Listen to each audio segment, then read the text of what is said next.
So once we've received a visit request for an in-home consultation, I give the customer a call and we arrange a suitable time. And I also try and gain some background details from the customer as well.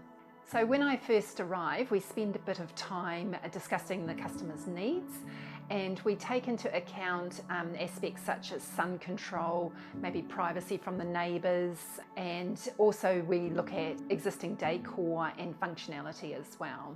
Once we've found the perfect solution for the window and selected fabrics, we look at the finishes such as tracks, style of pleats that best works with the curtain, and linings as well.